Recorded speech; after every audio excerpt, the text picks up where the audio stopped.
Servus Männer, it's Red Pill Germany again. As you all know, diversity is our strength, so I also want to diversify and I want to invite you to follow me on other platforms. Most of you might know that I started in 2016 as a YouTube content creator. But now you could be watching this video also on BitShoot or on Odysee actually. And I am also on Telegram. So I think it is not only beneficial to be present on many different platforms, but especially in 2020 and probably onwards from here, it is absolutely essential for us to be on many different platforms and especially on platforms that have a pronounced pro-free speech agenda. I have never been on Twitter or Facebook, for example, because I think that would just be completely ridiculous. A channel like mine on Facebook or Twitter, that wouldn't fly. So you might have heard that especially right now there are all these new rules about what topics you mustn't talk about, or if you talk about some of them, what exactly you have to say so that it is aligning with their agenda. And while I must say that lately I haven't had any trouble really with strikes and these things, it is also very obvious to me that my content is hidden from viewers. As I said in the summer already, many comments are being deleted and many people are telling me that they were actually unsubscribed from my channel repeatedly even, and they always come back and subscribe, but then after a month or so they get unsubscribed again without them doing anything. So I can even see some of these effects very clearly in my own YouTube metrics. It just is very odd to me that if I almost don't have any dislikes or negative comments on some videos, but 50 people are just unsubscribed after I post a new video, that is very strange. And other content creators who are also doing political commentary, they have said the very same thing, so it's not just me. There is one normal explanation though, one natural reason why I would lose subscribers, and that would be that people are actually turning their back on YouTube and they would start using BitShoot, for example, more often. And I have now organic, actual, real growth on BitShoot. I think there are two components to that. One, as I said, the people who are just not satisfied with YouTube anymore and they start using BitShoot instead now.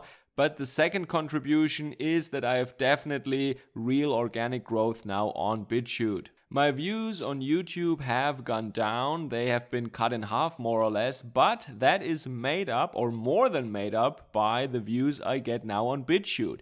On my videos now, I generally have more views on BitShoot than on YouTube. That changed during the last 2 months or something, I guess.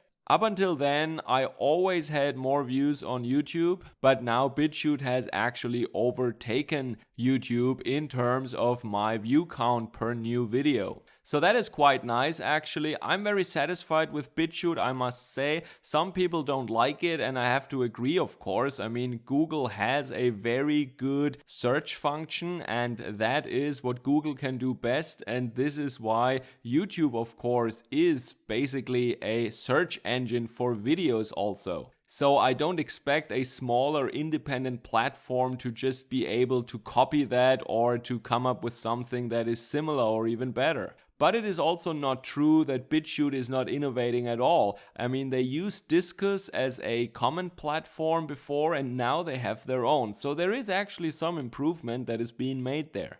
And during the summer, dozens of my videos actually were in the trending section. And for that, I needed to get like 2,000 or 2,500 views within the first 24 hours. And now I think you need more than 5K and I just can't do that anymore. But during the summer, there was a certain time when many of my videos were in the trending section. So that helped to build an audience, but still, I'm not in the trending section on BitShoot anymore, but I am in the popular section, and that means that people who are not subscribed to me yet at least get to see my new uploads. The stuff that is much older is not really suggested to people. BitShoot doesn't have this nice suggested video function like YouTube has. The algorithms of YouTube are fairly advanced, and I don't expect BitShoot, as I said, to compete with that. But at least my newer uploads are shown to people that don't know me yet, and this is way more than I can say from YouTube. I know for a fact that they hide my material as best as they can. And as you can see on the thumbnail, I'm also on Odysee right now, and I have like 30 subscribers there already. So if you want to be one of the first people who follow me there, you can do so. I invite you to also follow me on Odysee. If you don't like BitShoot and if you are looking for a YouTube alternative, maybe you can check this out and maybe you like that better.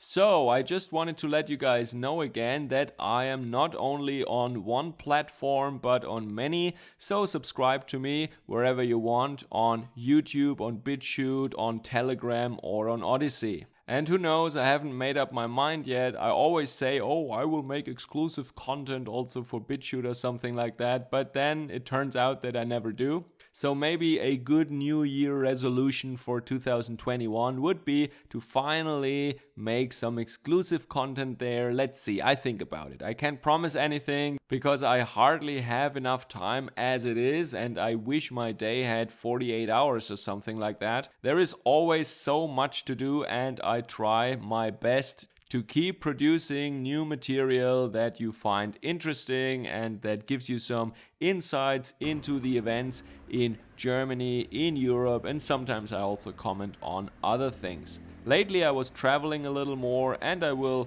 upload footage about that also in the near future, I hope. So stay tuned for that stuff. Let me know what you think about that and what kind of platform you like. I know that there are many different priorities and many different personal preferences there. Some people value convenience. For other people, censorship and free speech is a really important issue. And then others just don't like large globalist corporations or big tech or Silicon Valley or what have you. So I understand that there are different preferences, and I just try to be active on not every platform, I really can't do that, but at least on some of them. And many people ask me to go on Parler, for example, but I'm on Telegram really, and I also, as I said, I was never on Twitter. I'm not the kind of guy that writes tweets really or something that's similar to that. So let me know what you think about Parler, and I think it is more a Twitter alternative, and I really use Telegram for that.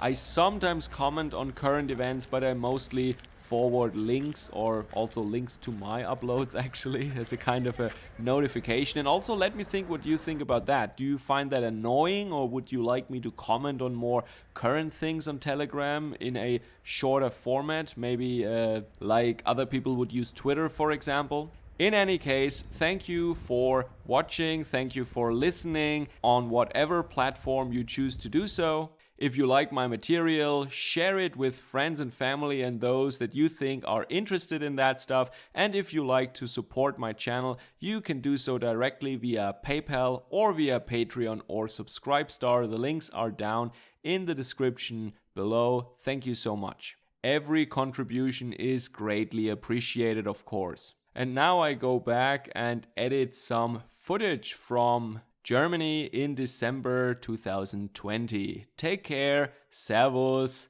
Kameraden.